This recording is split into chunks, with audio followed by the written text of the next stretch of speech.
Bagaimana kalau kita datang ke kuburan orang tua, kali kerabat, kemudian kita membaca Al-Fatihah. Baca Al-Fatihah nggak ada contoh. Al-Fatihah untuk orang mati nggak ada contoh dan nggak akan sampai. Imam Syafi'i mengatakan demikian. Sebagaimana dikatakan oleh Al-Hafidz Ibnu Katsir ketika menafsirkan ayat dalam surah An-Najm ayat 39, wa an laisa lil insani illa ma sa'a. Seseorang tidak akan mendapatkan apa yang diusahakan.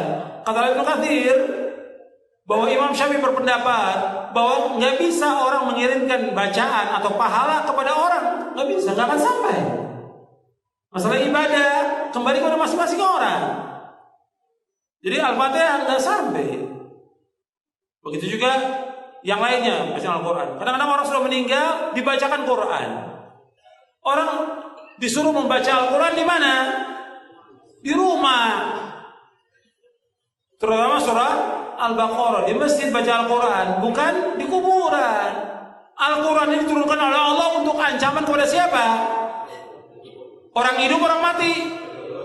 Di surah Yasin ayat 70 Allah berfirman, liyunzira man kana hayyan wa yahiqqal qawlu 'alal kafirin. Bahwa Al-Quran diturunkan Allah untuk mengancam orang yang hidup, hayyan, orang yang hidup, bukan orang mati. Kok orang mati dibacakan Quran? Manfaatnya apa? Enggak ada manfaatnya. Disuruh kita baca Al-Quran di rumah kita. Kata Nabi, la taj'alu buyutakum maqabira inna syaitana yanfiru minal baiti alladhi tuqra'u fi suratul Baqarah. Jangan kamu jadikan rumah kamu seperti kuburan. Sesungguhnya syaitan lari dari rumah yang membacakan surah Al-Baqarah. Enggak ada para sahabat membacakan Quran di kuburan, enggak ada. Kemudian juga mengirimkan Al-Fatihah kepada Nabi juga enggak ada. Ini kan banyak orang setiap hari dari majelis ila hadratin Nabi Al-Fatihah. Dari mana dalilnya? Dari mana dalilnya? Dari mana? Yang disuruh kita membanyakan apa? Sholawat kepada Nabi, bukan baca Al-Fatihah. Kenapa enggak Al-Baqarah? Kenapa enggak Ali Imran? Kenapa enggak An-Nisa? Kenapa enggak Al-Maidah? Kok Al-Fatihah? Enggak ada dalilnya. Di Quran maupun di hadis Nabi yang sahih, enggak ada para sahabat kumpul, ayo kita baca Al-Fatihah untuk Nabi. Enggak pernah ada. Enggak ada sebuah riwayat yang demikian dan enggak akan sampai. Perhatikan, yang Nabi mau kepada umatnya apa? Ittiba, mengikuti beliau, bukan mengirimkan Al-Fatihah. Nabi sudah tempatnya di sorga yang paling tinggi. Nabi itu Firdaus al-A'la yang paling tinggi. Yang pertama kali membuka pintu sorga siapa? Rasulullah SAW. Kita kayak banyak amalan aja ngirimkan Fatihah ke Rasulullah. Membahas bahwa Nabi Muhammad tak pernah menganjurkan untuk mengirim Al-Fatihah untuk orang yang sudah meninggal. Apakah betul Pak Ustaz? Apakah ada hadisnya? Kalau ada orang meninggal dunia, hadis pertama, kalau ada orang meninggal dunia, asri'u lahu, cepat-cepatlah kuburkan. Jangan jenazahnya tahan lama-lama. Saya sampaikan sudah ke istri saya, kalau aku mati cepat-cepat kuburkan. Mati maghrib, ba'da isya kuburkan.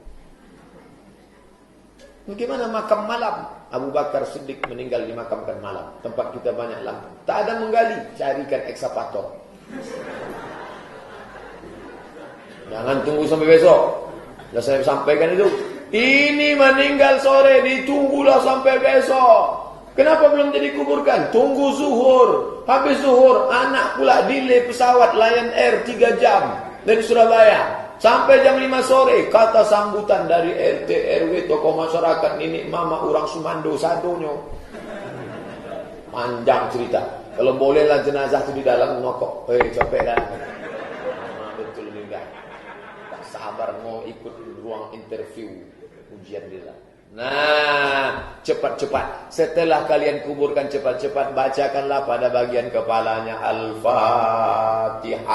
Pada bagian kakinya ujung surat Al-Baqarah, lillahi ma fis samawati wa ma fil ard, dalil utama. Terima kasih Pak. Ini kalau ada air ini makin lama biasanya.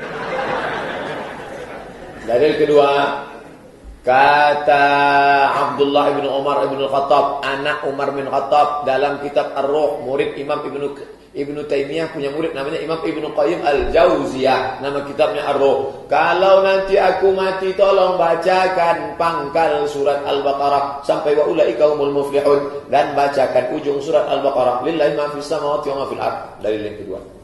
Maka berdasarkan dalil ini, kata mazhab Syafi'i dalam kitab Al-Majmu' Syarah Muhadzab disebut oleh Imam An-Nawawi, wa in khatimul Qur'an, seelok-eloknya bacalah sekhatam Quran.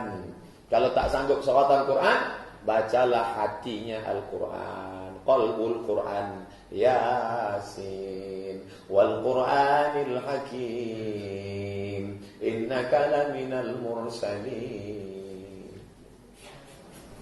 Kenapa Pak Imam menangis? Belum dibayar utangnya. Nah, tak sanggup membaca Yasin terlalu panjang, Ummul Quran Al-Fatihah. Untuk almarhum Ustaz Abdul Somad, Al-Fatihah. Sampai tak Pak Ustaz? Sampailah. Dalil sudah saya bacakan. Udah itu tanya dulu. Sampai tak Pak Ustaz? Nah, coba bacakan. Balik lagi enggak? Berarti sampai. Dibacakan dalil tak percaya. Dibacakan logika tak percaya. Tak juga dia percaya, saya tak percaya. Siapa nama lengkap? Nanti kalau kau mati, kau baca